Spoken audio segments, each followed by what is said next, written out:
One to one ஆன்மீக நேயர்களுக்கு அன்பு வணக்கம். மோசமான ஜாதகத்தை வெற்றி பெற வைப்பது எப்படி அப்படின்னு ஒரு கேள்வி கேட்டுக்கிட்டே இருக்காங்க பல பேர். அது என்ன மோசமான ஜாதகம் என்ன, நல்ல ஜாதகம் என்ன அப்படிங்கிறத நம்ம அடுத்து ஒரு கேள்வி கேட்கணும் இல்லையா? இதை கேட்டுட்டு தான் நம்ம அந்த டாபிக் உள்ளாரையே போகணும்.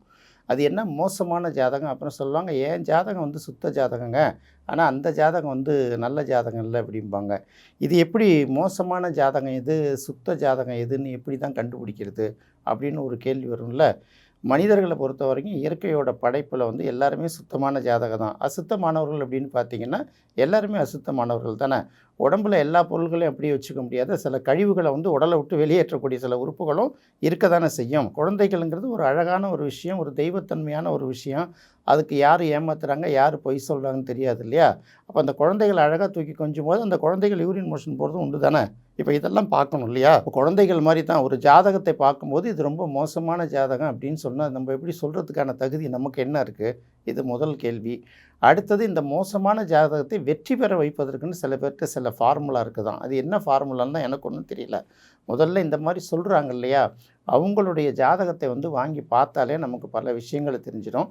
ஒரு ஜாதகத்தை மோசமான ஜாதகம் சுத்தமான ஜாதகம்னு எப்படி யாரால் தீர்மானிக்க முடியும்? எல்லாரும் மனிதர்கள் தானே. ஒரே குடும்பத்தில் பிறந்தா கூட நல்ல குடும்பம் தான் சொல்லுவாங்க. ஒரே குடும்பத்தில் பிறந்தவங்க சில தவறுகள் செய்வதும் இருக்கும். சில பேர் மோசமான குடும்பம்னு சொல்கிற குடும்பங்களில் பிறந்தவங்க ரொம்ப அற்புதமான நபர்களாகவும் இருப்பாங்க இல்லையா? இது மாதிரி ஒரு ஜாதகத்தை பார்த்துட்டு இது மோசமான ஜாதகம், இது சுத்த ஜாதகம்னு பிரிக்கிறது தவறான ஒரு விஷயம். எல்லாருக்குமே தேவையான ஆலோசனைகளை சொல்லணும்னா முதல்ல நாம் ஜோதிடத்தை ஒழுங்காக படித்து அதானே சொல்ல முடியும். இருக்கும், அதாவது எப்படின்னு பார்த்தீங்கன்னா, ஒரு ஸ்கூலில் படிக்கிறாங்க, ஒரு வகுப்பில் படிக்கக்கூடிய மாணவர்களில் சில மாணவர்கள் 100க்கு 100 எடுப்பாங்க. சில பேர் 75க்கு மேலே டிஸ்டிங்ஷன் எடுப்பாங்க. சில பேர் ஃபஸ்ட் கிளாஸ் அப்படின்னு சொல்லக்கூடிய 60 மார்க் எடுப்பாங்க. சில பேர் பாஸ் மார்க்கை ஒட்டி இருப்பாங்க, பார்டரில் பாஸ் பண்ணுவாங்க. சில பேர் ஃபெயில் ஆகிறதும் உண்டு.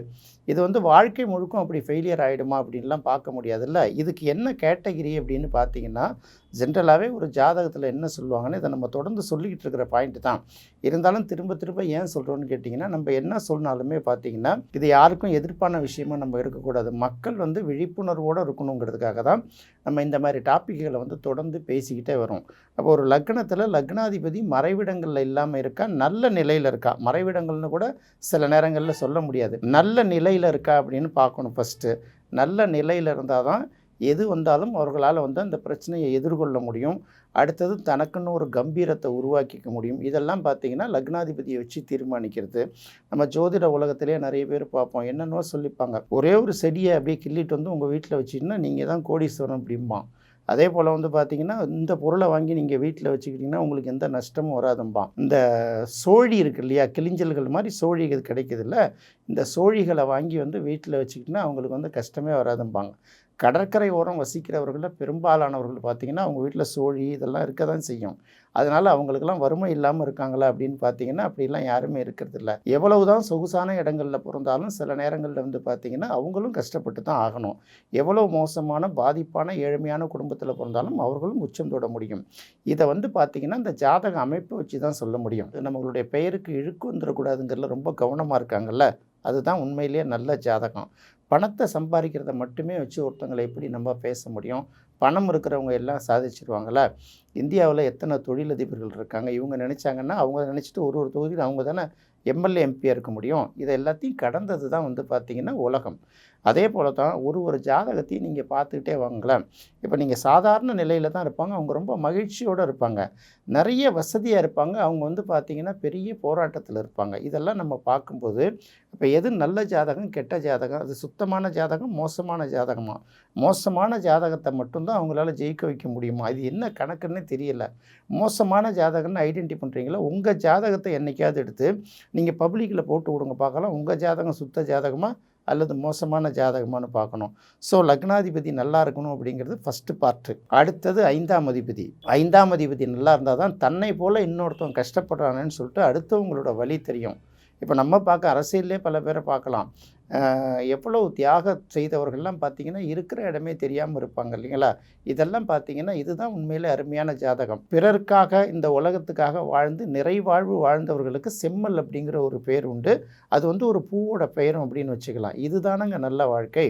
அப்போ 5ஆம் அதிபதி நல்லா இருந்தா தான், எவ்வளவு தான் கஷ்டப்பட்டாலும் நமக்கு வாங்கின கடனை திருப்பி கொடுக்கணும் அப்படின்னு நினைப்பான். செய்யறது பூரா அருவருப்பாக செஞ்சுவிட்டு நல்லா உயர்ந்த நிலையில், வசதியான நிலையில் இருக்கிறவங்களை எப்படி நம்ம நல்லவர்களாக பார்க்க முடியும்?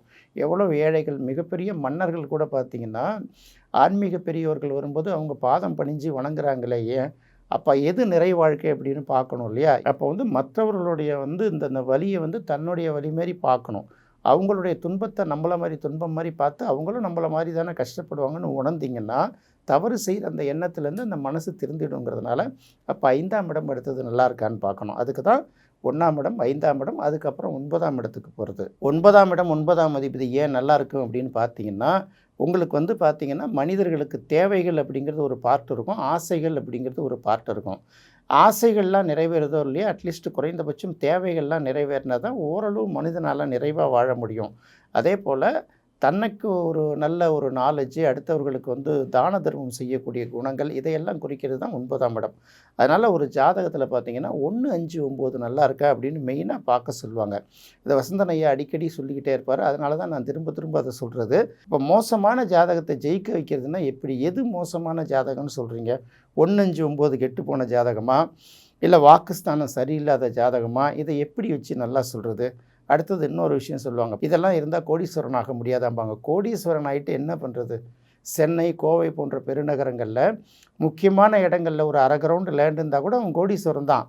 அதை வச்சுக்கிட்டு என்ன பண்ண முடியும்? நிறை வாழ்க்கை அப்படிங்கிறது வேறு இல்லையா? குடும்பம் அமைதியாக போகணும், பிறக்கக்கூடிய பிள்ளைகளுக்கு வந்து தேவை நல்லா இருக்கணும், உடல்நிலை இல்லாமல் ஆரோக்கியமோட நல்லா இருக்கணும், அவர்கள் எதிர்பார்த்த அளவுக்கு நல்லா படித்து அந்த குடும்பங்கள் நல்லா அமையணும், தான் பிறந்த குடும்பத்துக்கு வந்து கெட்ட பேர் ஏற்படுத்திடக்கூடாது, பெரிய அளவுக்கு சாதிச்சா அந்த குடும்பத்துக்கு பெருமை, இல்லை கெட்ட பேரை ஏற்படுத்தக்கூடாது, இதெல்லாம் இருக்குல்ல.